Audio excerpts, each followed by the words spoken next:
Olá! Vamos ao capítulo 38. Vamos ver o que ele nos conta.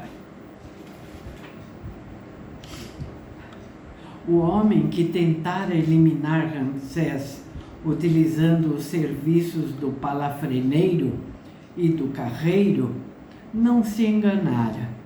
O filho mais novo do rei nascera para lhe suceder. Muitos dos traços do seu caráter se assemelhavam aos do pai. A sua energia parecia inesgotável. O seu entusiasmo e a sua inteligência pareciam capazes de derrubar qualquer obstáculo. O fogo que brilhava nele predestinava-o ao poder supremo.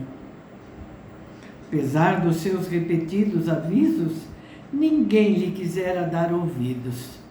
A escolha de Ramsés como regente abrira finalmente os olhos dos que lhe estavam mais próximos e tinham lamentado o fracasso da sua iniciativa. Felizmente, o palafreneiro e o carreiro estavam mortos. Como nunca se encontrara com eles e o seu intermediário nunca mais falaria, a investigação tinha se perdido. Não havia possibilidade alguma de chegar até ele e de provar a sua cumplicidade. Levando em consideração os seus projetos, sobre os quais o segredo estava bem guardado, não podia cometer a menor imprudência. Atacar com força e no momento exato era a única solução, mesmo se a posição de Ramsés tornasse a ação mais difícil. O regente estava permanentemente acompanhado. Ameni afastava os importunos, sendo o leão e o cão excelentes guarda-costas. Atuar no interior do palácio parecia impossível. Em contrapartida, por ocasião de uma saída ou de uma viagem, não haveria grandes dificuldades em organizar um acidente, desde que o enquadramento fosse bem escolhido. Uma ideia brilhante excitava-o. Se Sete caísse na armadilha e aceitasse levar o filho a Assuã, Ramsés não regressaria. Naquele 9º ano do reinado de Sete, Ramsés festejava os seus 17 anos em companhia de Ameni, de Setal e de Lotus, a esposa núbia de seu amigo. Lamentava a ausência de Moisés e de Acha, mas o primeiro estava retido no canteiro de obras de Karnak, e o segundo acabava de partir para o Líbano, encarregado de uma missão de informação pelo Ministério dos Negócios Estrangeiros. Reunir os antigos alunos do CAP no futuro apresentaria cada vez mais dificuldades, a menos que o regente conseguisse fazer dos seus amigos colaboradores próximos. Mas a sua independência de espírito tendia a dissociar os seus caminhos. Apenas Ameni recusava afastar-se de Ramsés, pretextando que sem ele o regente seria incapaz de gerir a sua administração e de ter os processos em dia. Lotus, recusando os serviços do cozinheiro do palácio, preparara por suas mãos o cabrito assado, acompanhado com uvas e grão de bico. Suculento, reconheceu o regente. Vamos saboreá-lo sem nos empanturrarmos, recomendou Ameni. Eu tenho trabalho. Ramsés, como suporta esse escriba chato e desmancha prazeres? Perguntou Setal, que ia dando de comer ao cão e ao leão, cujo tamanho se tornava cada vez mais impressionante. Nem todo mundo tem tempo para andar correndo atrás de serpentes, retorquiu Ameni. Se eu não perdesse tempo em tomar nota dos remédios que preconiza, as suas pesquisas seriam em vão. Onde estão instalados os recém-casados? Na fronteira do deserto, respondeu Setal, com os olhos brilhando. Logo que cai a noite, os répteis saem. Então, Lotus e eu vamos à caça. Pergunto a mim mesmo se viveremos tempo suficiente para conhecer todas as espécies e os seus hábitos. A sua casa não é um pardieiro, afirmou Ameni. Parece-se mais como um laboratório. E vai sempre aumentando. Com a pequena fortuna que consegue vendendo os seus venenos aos hospitais, não é de espantar. O encantador de serpentes observou o jovem escriba com curiosidade. Quem lhe informou? Você nunca sai do seu gabinete. Isolada ou não, a sua casa está registrada no cadastro e no serviço de higiene. Quanto a mim, tenho a obrigação de obter informações fidedignas para o regente. Então você anda me espionando. Esta aberração é mais perigosa do que um escorpião. O cão amarelo ladrou, divertido, não se deixando convencer pela cólera de Setal, que continuou a fazer comentários agridoces sobre Ameni, até a entrada inesperada de um mensageiro do faraó. Ramsés estava sendo chamado imediatamente ao palácio, largando tudo o que estivesse por fazer. Sete e Ramsés avançaram em passo lento pelo carreiro que serpenteava entre enormes blocos de granito rosa. Tendo chegado naquela mesma manhã a Assuã, o soberano e o filho tinham se dirigido imediatamente às pedreiras. O faraó desejava verificar pessoalmente o conteúdo do relatório alarmante que lhe fora enviado e fazia questão que o filho conhecesse aquele universo mineral de onde eram provenientes os obeliscos, os colossos, os portais e os degraus dos templos e muitas das obras-primas talhadas em pedra bruta de incomparável fulgor. A missiva evocava um grave conflito entre contramestres, operários e soldados, encarregados de transportar os monolitos de várias toneladas para enormes barcos presos uns aos outros e construídos para esta finalidade. A essas perturbações vinha juntar-se uma outra, ainda mais grave. Os especialistas consideravam a pedreira principal esgotada. Segundo eles, apenas subsistiam alguns filões reduzidos e veios demasiado curtos para daí se obterem obeliscos de bom tamanho ou estátuas gigantes.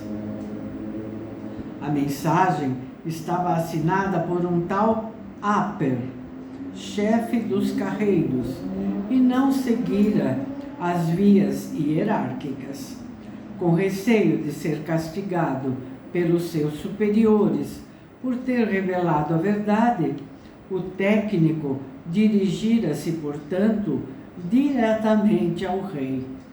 O seu secretário, considerando o tom ponderado e realista, transmitira a mensagem a Set. Ramsés sentiu-se à vontade no meio das rochas esmagadas de sol. Percebeu a força do material de eternidade que os escultores transformavam em pedras falantes. A imensa pedreira de Assuã era uma das bases sobre as quais se edificava o país, desde a primeira dinastia. Encarnava a estabilidade da obra que atravessava gerações e ia vencendo o tempo. Uma rigorosa organização presidia a exploração do granito. Divididos em equipes, os trabalhadores de pedra detectavam os melhores blocos, testavam-nos e abordavam-nos com respeito. Da perfeição do seu trabalho dependia a sobrevivência do Egito. Das suas mãos nasciam os templos, onde residiam as forças da criação, e as estátuas, onde viviam as almas dos ressuscitados. Todos os faraós se preocupavam com as pedreiras e com as condições de vida dos que ali trabalhavam. Os chefes de equipe ficaram contentes por rever Sete e saudar o regente, cuja semelhança com o pai era cada vez mais acentuada. Aqui, o nome de Shenar era desconhecido. Sete mandou chamar o chefe dos carreiros. Atarracado, de ombros largos, cabeça quadrada, dedos fortes, Aper prostou-se perante o rei. Seria alvo de censuras ou elogios? A pedreira parece-me calma. Está tudo em ordem, majestade. A sua carta diz o contrário. A minha carta? Nega tê-la escrito? Escrever não é o meu forte. Quando é preciso, utilizo os serviços de um escriba. Não me alertou a propósito de um conflito entre operários e soldados? Ah, isso não, majestade. Há pequenos atritos, mas todos são resolvidos. E os seus contramestres? Respeitamo-los e eles nos respeitam. Não são pessoas da cidade, mas operários que se destacaram, trabalharam com as próprias mãos e conhecem a profissão. Se um deles se toma por uma função que não exerce, resolvemos o caso. Aper esfregou as mãos com força, demonstrando o que aconteceria àquele que manifestasse qualquer abuso de autoridade. A pedreira principal não está ameaçada de esgotamento? O chefe dos carreiros ficou de boca aberta. Ah, isso! Quem o avisou, majestade? É verdade? Mais ou menos. Começa a ficar mais difícil. É preciso escavar mais fundo. Daqui a 2 ou 3 anos, será necessário explorar outra jazida. Estar avisado. Evidência. Mostre-me o local que o preocupa. Aper conduziu Sete e Ramsés ao topo de uma pequena colina, de onde se podia ver a maior parte do setor explorado. Aqui, à sua esquerda, indicou o homem, estendendo a mão. Foi que hesitamos em talhar um obelisco. Calemo-nos, exigiu Sete. Ramsés viu o olhar do pai transformar-se. Fixava as pedras com uma intensidade extraordinária, como se lhe penetrasse no interior, como se a sua carne se transformasse em granito. Perto de Sete, o calor tornou-se quase insuportável. Estupefato, o chefe dos carreiros afastou-se. Ramsés permaneceu junto do soberano. Tentou também ver para além da aparência, mas o seu pensamento esbarrou com os blocos compactos e sentiu uma dor ao nível do plexo solar. Teimoso, não desistiu. Apesar do sofrimento, acabou por distinguir nitidamente os filões rochosos uns dos outros. Pareciam sair das profundezas da terra, abrir-se ao sol e ao ar, adotar uma forma específica, depois solidificar e transformar-se em granito rosa, salpicado de estrelas cintilantes. Abandonem o local habitual, ordenou Sete, e escavem para a direita, em largura. O granito se mostrará generoso durante dezenas de anos.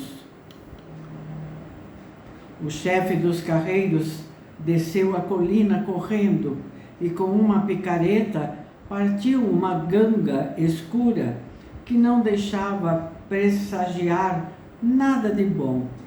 No entanto, o faraó não se enganara. Surgiu um granito de fascinante beleza. Você também viu, Ramsés? Continue assim. Penetre sempre mais no coração da pedra e saberá. Em menos de 15 minutos, o milagre do faraó foi espalhado pelos carreiros nos cais e na cidade. Significava que a era dos grandes trabalhos continuaria e que a prosperidade de Assuã não seria desmentida. Não foi Aper quem escreveu a carta, concluiu Ramsés. Quem tentou lhe enganar?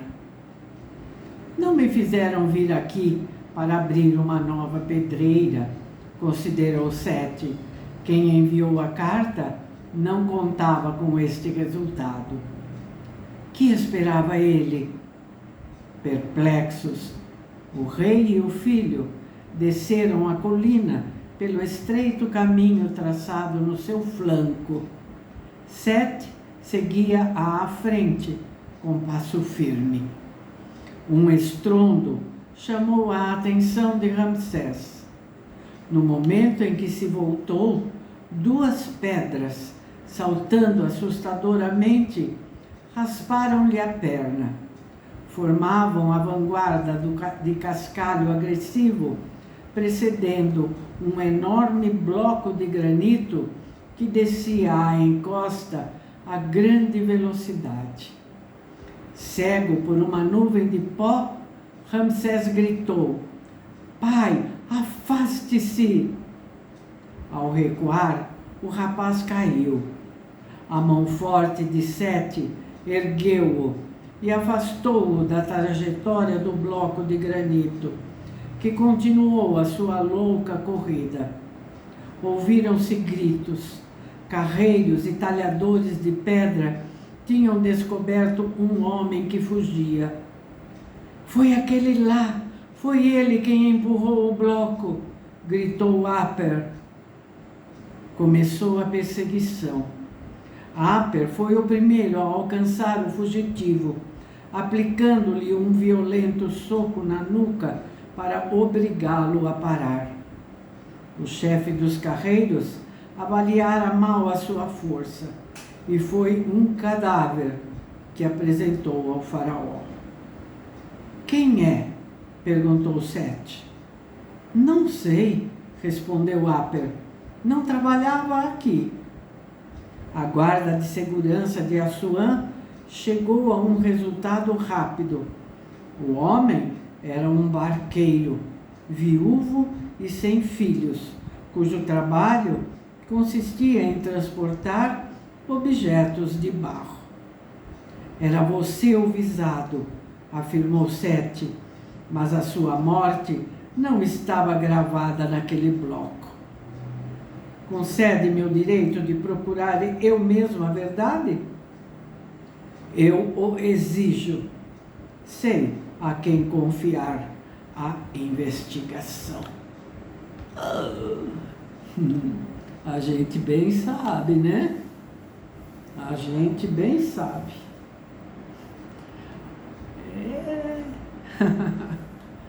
Mas está escrito, está escrito. Não é? Vamos ver a reação lá do outro lado. Vamos ver. Tá bem? Então é isso por hoje. Voltamos no próximo vídeo, tá ok? Estarão aqui comigo, né? Estamos cada vez mais assim, querendo saber, né?